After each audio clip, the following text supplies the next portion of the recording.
Hello everyone, today we have some smart techie kitchen gadgets for our chef Ben and normal home cook Jamie to test. You've suggested them, we're going to test them out. Boys, lift the cloche on number 1. Wow! It feels like a recipe, like a modern version of a recipe book holder. It's a tablet holder with built-in speakers. This is the Bosch Smart Media Dock. Now you can simplify your busy life with the Smart Kitchen Dock. You can control your smart home appliances and use the services of Amazon Alexa, as well as further kitchen services via the one central hub. Following a recipe, setting the timer, checking the status of your smart appliances, adding items to your shopping list, many things in the kitchen that often happen at the same time. It has built-in speaker for music, access to recipe apps, gesture control to enable hands-free use of your smart dock so you don't get your iPad screen sticky, splash-proof and Alexa enabled. Would you like to try it out? Okay, if it still works. I splashed it. Okay, so boys, we've downloaded the app and we've synced it all up so that you don't have to go through all of that. It was relatively straightforward. We talk a lot about, because we have an app, product market fit. So, Get you. do you think that there is a need for something like this in the kitchen from your personal experiences? It's very kitchen-centric, as in it's going to give you useful functions in the kitchen, whereas I feel like the other devices, Alexa, Google, all the other ones, Google Home, they are designed probably more for other living spaces, I feel. Yeah. However, those other devices also do this, and therefore, if you already have one, I'm not sure what value this adds beyond a stand. But if you're starting out, then maybe this is a good place to go if you want in your kitchen. Should we try a recipe? Quick meals. Quick meals. Oh. Sun wheat salad with asparagus and hazelnuts. Sounds delicious. Can it speak the instructions to me? Alexa, read the recipe. I can search by dish name and ingredients. No, just the one on the What would you screen. like? You follow it along, it tells you the ingredients, and then you can swipe, swipe, swipe. Yay! 6th time lucky. What did you do on that one? I cupped my hand around the bar. Now go. Great, next step. Perfect, you need to cup it. Mix, place the bread in here. I've done that. Oh no, I went too quick. I want to go back. Back. No, I went forward. Hang on, back. This would drive me mad. But probably just, no, stop, up, down, close. Alexa, play Heart London. So we got the radio. Alexa, music up.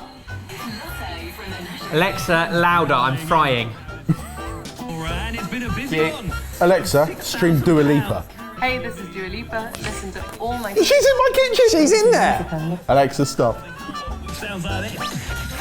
Right, Alexa actually hates me. Stop. Stop what? You've got to tell her Alexa, which instruction to stop. There we go. Simple as that. Swipe. Swipe. Yeah, I've got the hang of the swipe now. I get it. I don't know how often I would use it, given I already have 2 devices that do that and they talk to each other, even if they're not sat on each other. The really useful bit is the hands-free swipe. Do you want to take a guess at the price? I reckon it's probably 100 quid. 82 quid. This is priced at £37.22. That's obviously a lot cheaper than I thought it would be. I think at that price level, you're not going to get the same sound quality that you'd get from another speaker, but I think it's a good starting level. Alexa, play Classic FM as loud as you can. Sounds pretty good. I think that is adequate. Alexa, do a wet fart. Here comes a wet fart. It's so clear you've got kids. Farts. Alexa, what kind of fart does Ebbers do? Evie does extra eggy farts, like this. Eggy, like a chef. Try asking With a bit of a if whistle you're on the not end of it. Enough farting now. You can also switch off Classic FM. Thank you. That was a triumphant one. It was, but goodbye Try now. asking me to fart 5 times in a row. Also random. So the Bosch Smart Media Dock. Try asking Is me it for smart a like a random Bosch sample. Try or not worth the Alexa, dock? farts off. Like a Bosch. Now playing Mr. Farts, farting around the house. Stop farting. Is the smart dock full of hot air? Let us know. Comment now. Tell us your thoughts. Next one, boys. I wonder what it could be. I want to have a guess before we even lift it. Yeah? What's smart about this end of a pan? Temperature. Temperature. Temperature. Temperature. Yeah! Yes! Look at that. Jean-Patrick. Professional cookware.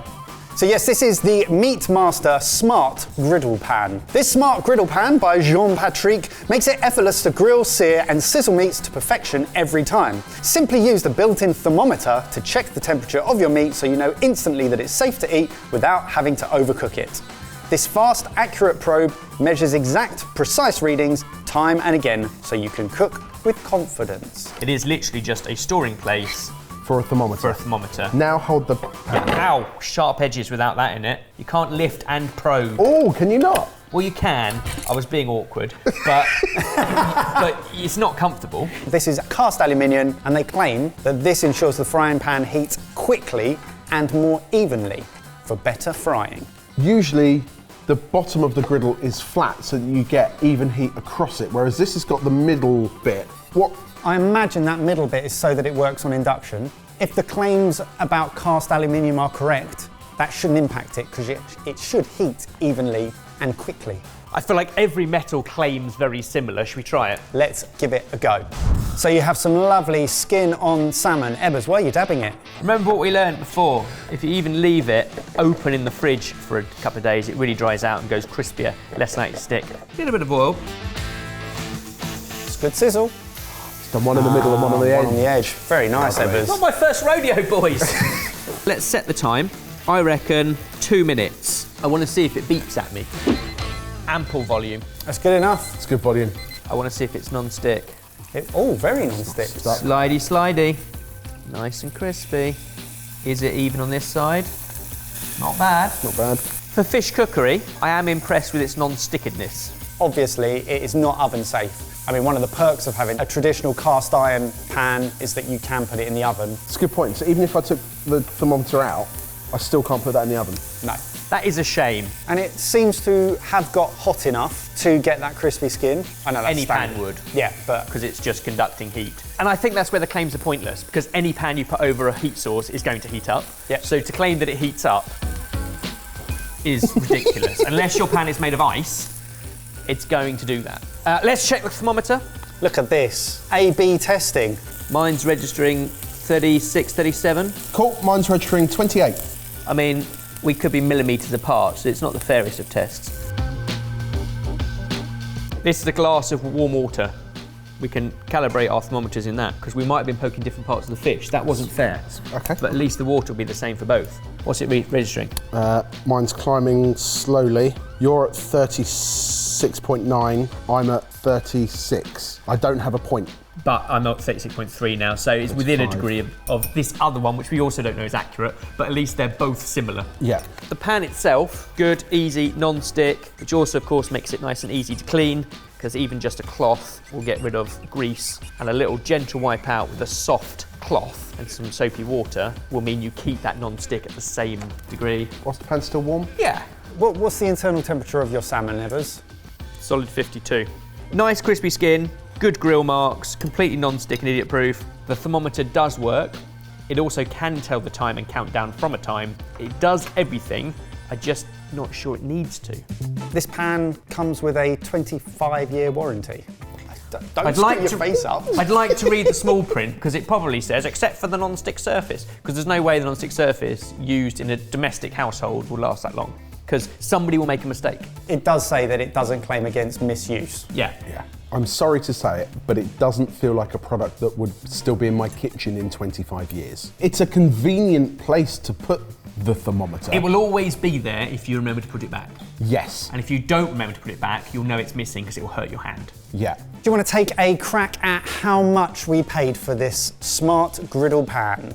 I'm going to say £50. A good non-stick grill pan, albeit aluminium, you're probably looking at 40 and maybe 15 for a thermometer, so 55. £69.99 you paid for this. I think for that price, you could get a decent griddle pan and a decent thermometer. Job done.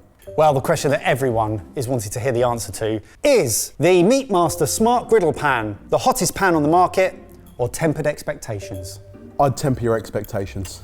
Same, plus we used it for fish. There's always a good news bear, isn't there? You know the drill. Let us know what you think. Okay, boys, next one, lift the cloche.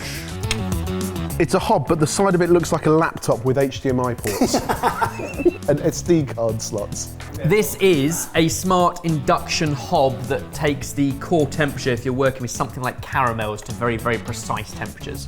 This is the Tocket Smart Induction Hob, an ultra-thin induction cooker with a knob control system that offers 0 to 99 stepless fine-tuning. With this feature, you have complete control over the firepower, allowing you to cook your favourite dishes with precision and ease. And obviously, it's a smart product, so it comes with an app.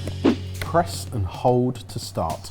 How does it feel in comparison to other tabletop induction hobs we've used? It's very slimline. It is very slimline, isn't it? It's much lower to the work surface. Just 20 millimetres, in fact. Wow. It's also relatively lightweight, and I feel like, therefore, it works in spaces that you might not have a hob installed. So I can see this working really nicely in something like a camper van or a caravan, that once you've kind of only got limited space, you can even just slide it in a drawer or tuck it away or hang it afterwards, and then you can whip it out and you've got an induction hob, one pot to prepare stuff in. Yeah. So what options do we have on the app, Jay? The hob is in standby, device is ready, select a mode to start cooking. I've got lots of different standard things that I could cook. So I could steam, soup and congee, fried egg, crepes, fried fish, sous vide. So I'm guessing these are all going to be different temperatures and different settings for the hob. So when chatting this through with Kush and the food team, we thought, why don't we sous vide a steak and then sear it at a really high temperature afterwards? Sounds like a plan. Great idea. Okay, so we've got a sous vide function. Click into that. It's going to take an hour. Start now. Hang on, have you set the temperature? No. You must need to set the temperature because it doesn't know what it's sous videing at. So boys, what's going on? We don't know what temperature it's going to sous vide at, and you can sous vide things at 53 or 60 or 42. There's that, but you can do it manually. So Add custom. Add custom. By temperature. I do 55 for this steak. Steak sous vide, 55 degrees for an hour. Let's come back to it in an hour and then we'll whack up the heat and use the hottest mode. Do you mean we'll raise the steaks? Let's raise the temperature of the steaks, yeah. Right, yeah, great. Cooking has ended. Excellent. So hopefully the entire thing is at 53 degrees. Occasionally, because I don't trust these things, I was testing it and it was within a degree the whole time at 53. So now, sear it. Yeah. So we've got the fried steak setting. We can change the duration, but it's more the temperature we need it to just get it to instantly. Yeah, gotcha. Start now. Press to start.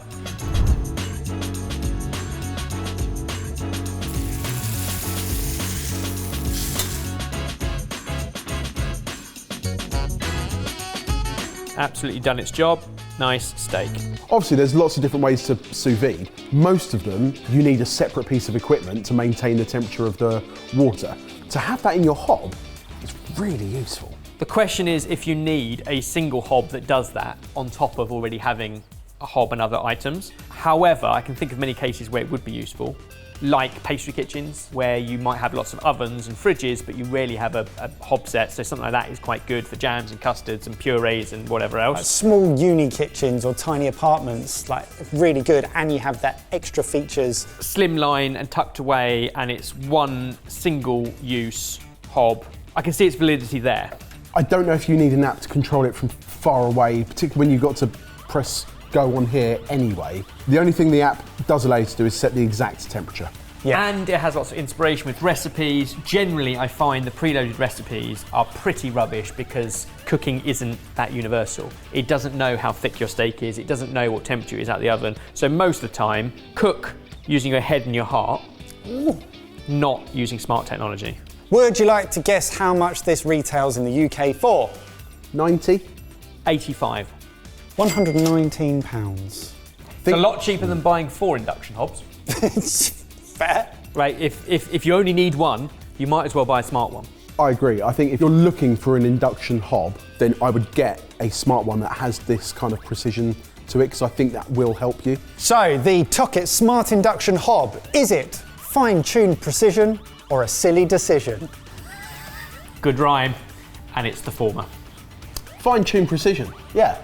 Well, you've heard their thoughts, but what do you think? Comment down below now, let us know. Boys, Lift the cloche. Oh! Hey, it's a box. Oh! It's a smart box because it's got a button. It's a Steambox. That's for your water. No, I'd say water goes under here. In there, I would suggest, is a selection of things you want steaming, perhaps dim sum. And then you've also got space for chili oil or soy or something, which can be packed up and taken to your place of work. Sit on your desk. Plenty of space to put your pen pots and your rulers and your, stapler around. And when it comes to lunchtime, you think, oh, I'll take that off. I'll put that on and I'll steam at my desk. I like it. Is that what it does? This is the Steambox lunchbox. Yes! I want one! The self-heating lunchbox. Enjoy hot food anywhere, anytime. Be in control of what, when and where you eat. Is that not just the case anyway? That's just life. Steaming is a fast and healthy way to reheat food. Use our autonomous streaming technology to reheat up to 3 meals in a single charge. And, obviously, it's got an app. Right, we are on and we are in the app. So in your tray you have some leftover spaghetti bolognese. Hate to break it to you, Ebbers, but that bit's not for cheese, it's for the water. Makes more sense. So water goes in. Obviously, when you've carried it in your rucksack, it's kind of smushed to one end. But I think it's important to try and spread it out because that will help the steam to heat it up quicker. Lid on, unplug. Some strange reason, it won't start steaming until it's unplugged. 12 minutes to steam. Start. Let's go. Oh, interestingly, it's already counting down from that 12 minutes, even though the water is cold. So we're not going to get 12. Adjust. Yeah, we're not going to get 12 minutes of steaming. We might get 8, 9, something like that. It is Bluetooth connected. It says it's doing everything it needs. It stopped when it got to 3 seconds. Okay. It heated it. We can hear it bubbling inside. This isn't hot at all. Let's hope there's steam inside. Inside the steam box, we have not a lot of steam. Really cold spaghetti bolognese. I shouldn't be able to pick that up. I mean, there is steam, but I shouldn't be able to pick that up. It's hot on the bottom, that's the only place. And it used about 1/3 of the battery power. So if you were to have to do that for 25 minutes, don't get me wrong, you just set it on your desk, it's doing its thing, it could go for 25 minutes. It's gonna zap through that battery power. I'm trying to think what we've done wrong. I don't think you've done anything wrong. It's steaming, it's working, just 12 minutes isn't enough. And with that inside of it, what I was kind of hoping was the steam would be all around. So actually the steam would heat the top as much as it has the bottom. Because it has heated the bottom, but it hasn't got to the top. And yet if you had something in a steamer, it should be heating all round. I mean, that's hot. That's hot. On the bottom of the pot, but the top is stone cold. For me, this feels like it could be really good. We were both excited when we opened it. Me more than him. I think it's got a lot of potential that might not be there yet. Would you like to guess at how much this is retailing for? £30? I worry it's going to be more. 45. £174. Goodness me, Oh save your my cash. God. You heard it here first. Take out all of our potential wrongdoings. If that did everything as it's supposed to do, I still don't think that's worth 175 quid. I'd use a microwave. And that stays permanently plugged in. Yeah. You don't have to keep unplugging it and charging it and then get your app. You just push a button. Sorry, I'm out. Okay, so the Steambox lunchbox, is it steamy dreamy or a load of hot air? Somebody's put so much effort into this, but it's just a load of hot air. It's lukewarm air. Tepid at best. It's not even hot air. Well, over to you guys. What did you think? Give us a like if you enjoyed this video, and if you see any other smart gadgets on the market, send us the links and we'll review them.